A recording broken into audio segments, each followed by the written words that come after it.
continuando a catequese bíblica sobre o primeiro livro de Samuel. Prestemos atenção, a inveja mata.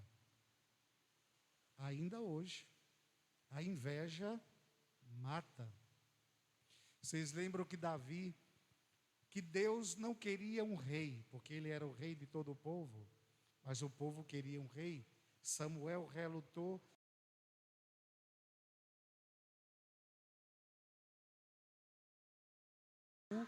O rei Saul desobedeceu. Deus então tirou a bênção do rei Saul, já colocou noutro menino, em Davi, que venceu Golias e em outras batalhas fez grandes guerras e conseguiu então derrotar muitos inimigos. Na leitura de hoje, a cidade recebe o rei Saul, juntamente com Davi e o seu exército, voltando de uma batalha. E uma delas foi quando Saul derrotou o Golias. As mulheres se colocaram na rua, formando o corredor. Enquanto o exército passava, as mulheres cantavam uma música que não agradou ao rei, porque elas diziam assim: Saul matou 1000, Davi matou 10.000. Então o rei ficou para baixo. E o rei então começou a ter inveja. Que história é essa? Eu sou o rei. E eles ficam colocando Davi acima de mim, por acaso vão entregar a ele a realeza também? Planejou então já matar Davi. O filho de Saul, chamado Jonatas, era muito amigo de Davi, até porque não aparece, a gente não leu aqui, mas Davi foi introduzido no palácio do rei, sabe para quê? Para tocar harpa, quando o rei Saul tivesse a crise de dor de cabeça, a crise ele tinha um nervosismo, e tinha muitas dores de cabeça, e suavizava com o toque da harpa. Então ele tinha uma enxaqueca. Eu não tenho a menor ideia do que seja enxaqueca, porque eu nunca tive. Mas quem tem enxaqueca sabe que é uma coisa que incomoda muito. E o rei tinha enxaqueca muita. E Davi então tocava a harpa para poder suavizar o sofrimento do rei. Até aí tudo bem. E Davi foi conquistando a amizade do pai e do filho Jonatas, de modo que eles eram como irmãos. De repente, Saul resolve matar Davi por inveja. E o filho Jonatas é quem vai interceder por Davi e vai falar para Davi: tenha cuidado com meu pai, porque ele quer matar. Então a inveja mata. O poder, tão interessante, senhor Eudemir, outro dia aqui, conversando com os rapazes que bebem aqui atrás da igreja, teve um que disse assim: quer conhecer uma pessoa? Dê cachaça ou dinheiro? Dê cachaça ou dinheiro? A gente diz, dê poder, né? Dê poder, que a gente conhece quem é. Aí ele disse assim: pode dar cachaça ou dinheiro, que a gente conhece quem é a pessoa. Mas então, o rei Saul começou a ter uma inveja muito grande, e a partir dessa leitura desencadeia um processo de perseguição muito grande. Davi vai sempre se livrando, mantendo a fidelidade. Mesmo quando ele teve a oportunidade de matar o rei, ele disse: não se fere o ungido do Senhor. Ai de mim, ai daquele que ferir o ungido do Senhor.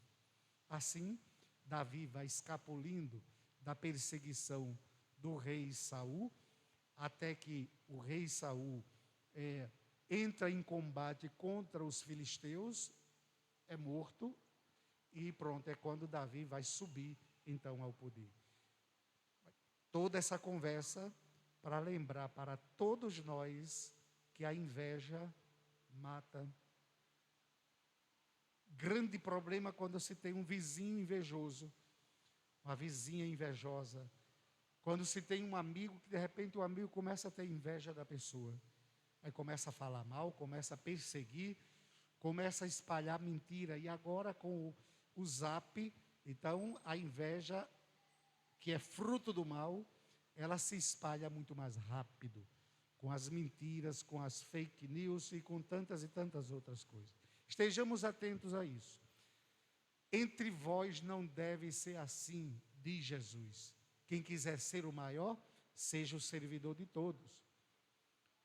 Tem que amar, e amar inclusive até os inimigos.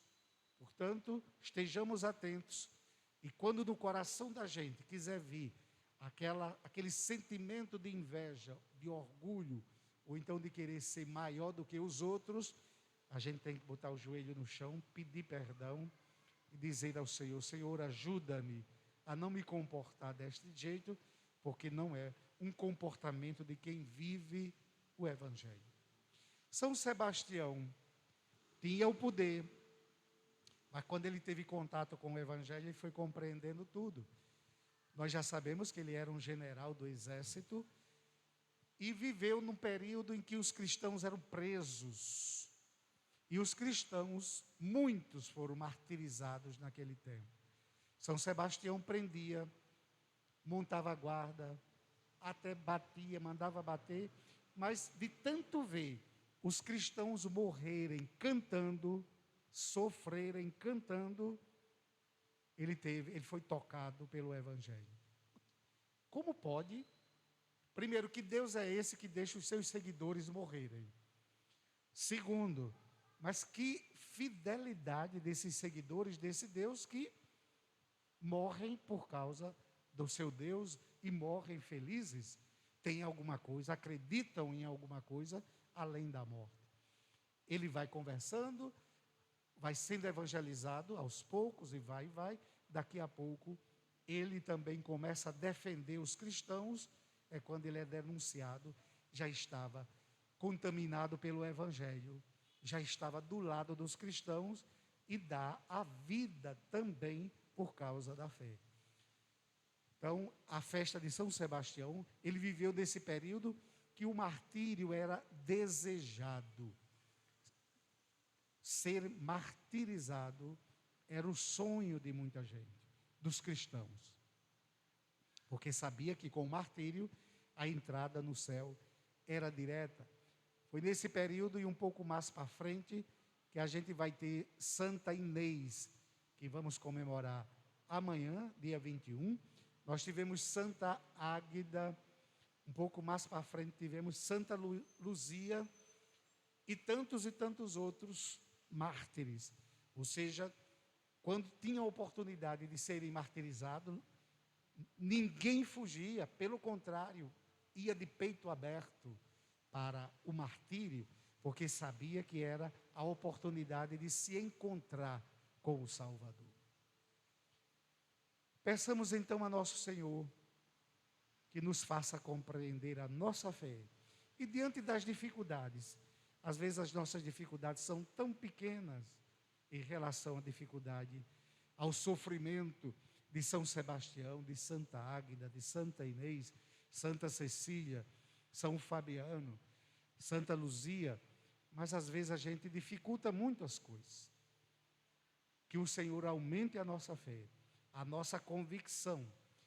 Nós temos que obedecer a Deus e não aos homens, diziam os apóstolos lá nos Atos dos Apóstolos. Então, que esse espírito fraterno, convicto, corajoso do Marte São Sebastião possa contagiar a todos nós nessa nossa comunidade para professarmos a fé em todos os lugares e em todas as circunstâncias. São Sebastião, rogai por nós. Fiquemos